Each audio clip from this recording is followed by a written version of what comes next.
A chair sits empty by the window, its cushion worn where someone once rested day after day.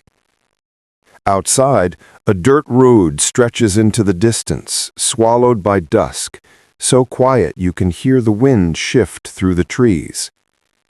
And on a wall, a calendar hangs frozen, its final page blank, as if time itself simply stopped. For most disappearances, there is an alarm, a frantic search, the echo of voices demanding answers. But here, there was nothing. Silence settled in, thick and unbroken. Days blurred into years, and the absence became normal, until one chilling truth surfaced. Someone was missing, and no one had spoken her name in half a decade. What happens when a life vanishes without a sound, and the world doesn't notice until it's far too late?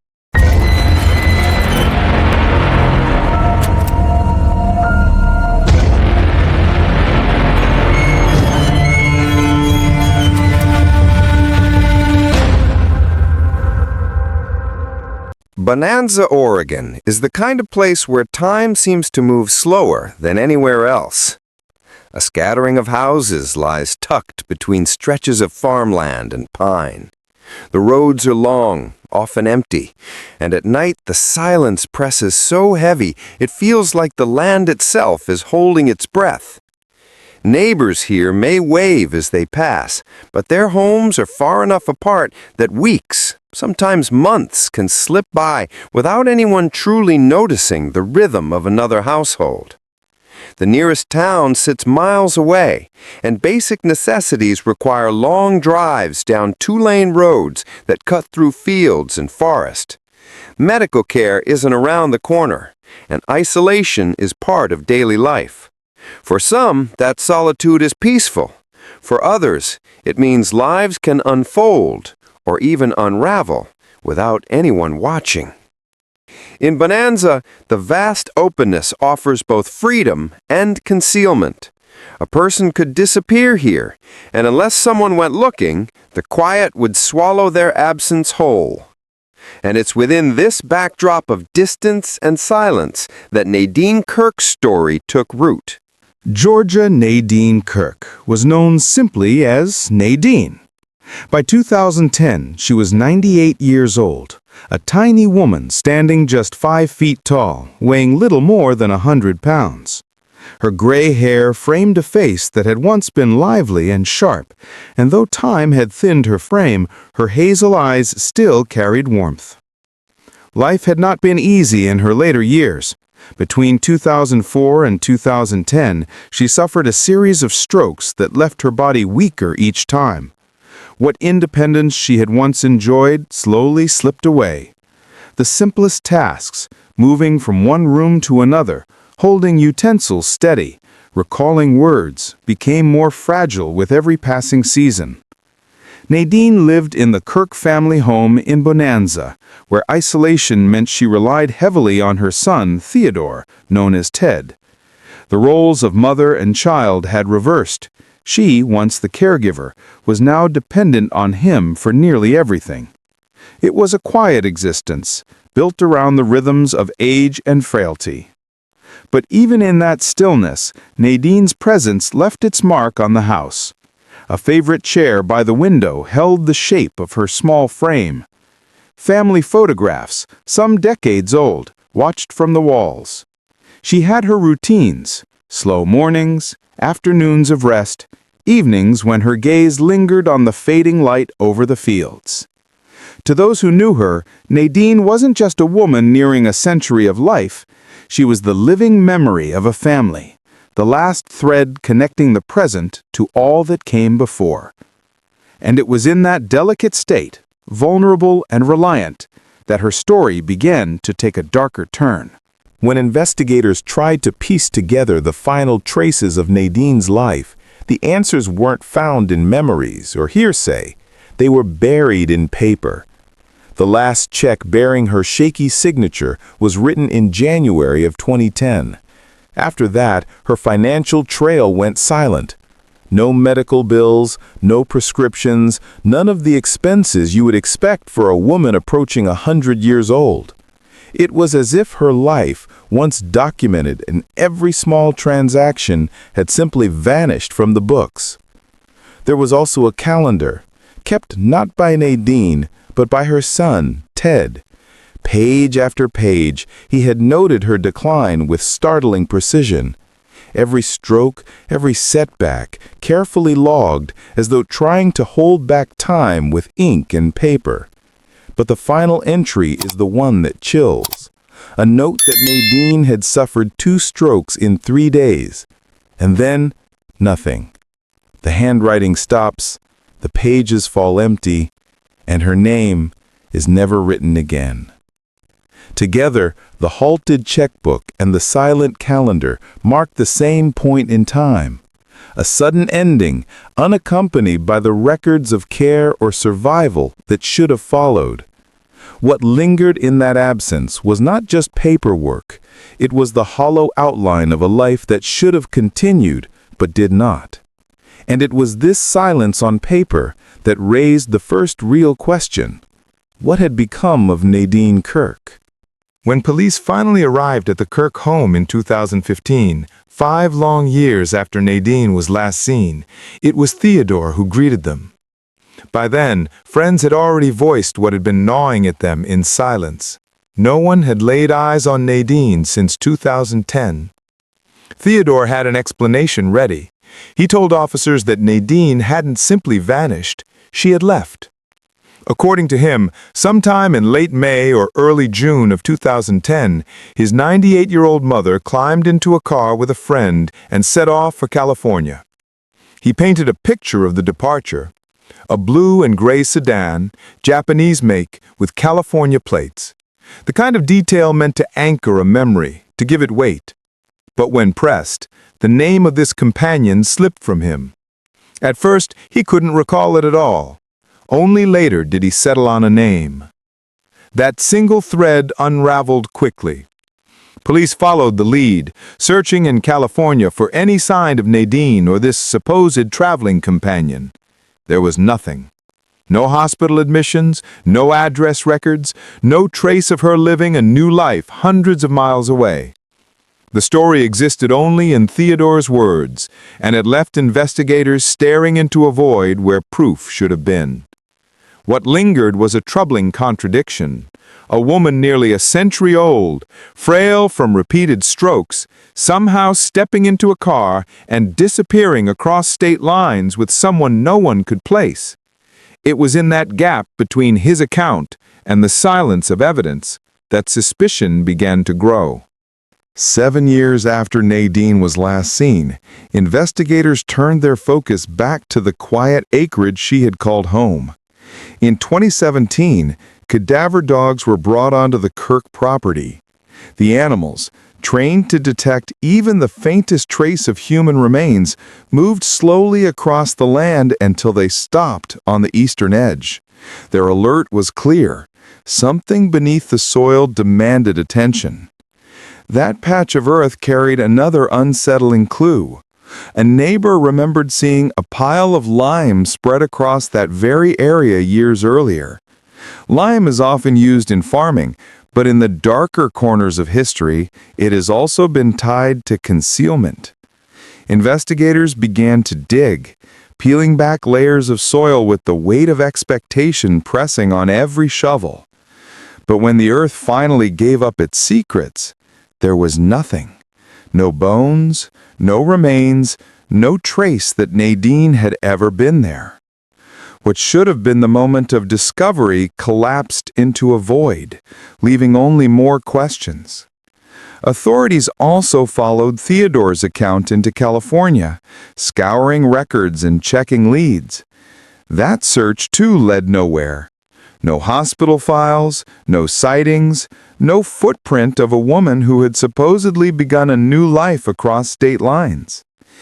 Every effort to pin down the truth, in the soil of Oregon or in the streets of California, ended the same way, with silence. And it was in that silence that suspicion only grew heavier. As the years stretched on without Nadine, investigators began following a quieter trail, not through the fields or the forests, but through the bank ledgers. Between 2010 and 2015, a total of $81,360 in Social Security benefits meant for Nadine continued to flow into a joint account. On the surface, the deposits looked routine, but the withdrawals told another story. There were no hospital bills, no pharmacy charges, no payments for in-home care, none of the expenses you'd expect for a woman in her late 90s who had suffered repeated strokes. The account showed only the day-to-day spending of someone still living under the same roof, but without the person those funds were meant to support. Theodore's own financial history made the picture darker still. His last reported earnings came from 1980. For decades, he had no visible income of his own, and by the time his mother disappeared, every dollar in his pocket was tied to hers. In August of 2017, federal prosecutors stepped in. Theodore was charged with theft of government funds, accused of pocketing money that was never his to take. The case never reached trial.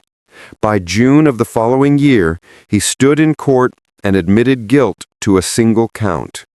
The sentence was 15 months in federal prison, followed by 3 years of supervised release and an order to repay $30,868. It was a conviction built not on finding Nadine, but on proving she had not been alive to use the money that kept appearing in her name. And yet, even with a prison term handed down, the most pressing question still loomed unanswered. On the surface, Theodore Kirk lived a quiet and unremarkable life. He was the only adult in that remote household, the one who shouldered the role of caregiver for his aging mother. Day after day, the responsibility of managing her needs, her routines, and her frailty fell squarely on him. For outsiders, it looked like devotion. But when you peel away the surface, the picture begins to shift. The isolation of the Kirk property gave Theodore both privacy and opportunity. With no one coming in and out, no neighbors close enough to see the daily rhythms, whatever happened inside those walls stayed hidden. In a setting like that, control is easy to maintain. No witnesses, no oversight, just a son and his elderly mother, cut off from the world. And then came the cracks. When pressed about his mother's supposed whereabouts, Theodore's memory wavered. He stumbled on simple details, even forgetting the name of the companion he claimed she was with. That kind of inconsistency isn't just forgetfulness. It reveals a man improvising, trying to stitch together a story on the spot. The records told their own tale. One day, Nadine was part of the system, alive, accounted for, connected. Then, suddenly, she vanished from the paper trail. No medical updates, no legal filings, nothing to suggest she was still moving through the world. It was as if her life had been frozen in place, with Theodore left as the sole narrator of what came next. Behavior like this follows a familiar pattern in cases of caregiver exploitation. Dependence turns into control, and control can slide into abuse. When a caregiver is the only voice left, their version of reality becomes the only one others can hear. Theodore had both the access and the authority to shape that reality however he wanted. As for opportunity, the rural setting offered him windows of time and space that few in a busier environment could ever imagine. The timeline established earlier shows just how wide those windows were. In a place where visitors were rare and questions came late, he had all the room he needed to act, and to conceal. It's this combination, the isolation, the inconsistencies, the silence in the records, that paints a troubling portrait of Theodore Kirk. And yet, what troubled investigators most wasn't just who he was, but how long he managed to keep the truth hidden. After years of digging, interviews, searches, and federal court proceedings, one haunting truth remains.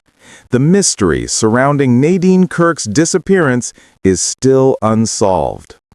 Investigators have long since accepted the painful likelihood that she is no longer alive. And yet, despite that grim conclusion, no one, not even the person closest to her, has ever faced a single criminal charge directly tied to her disappearance.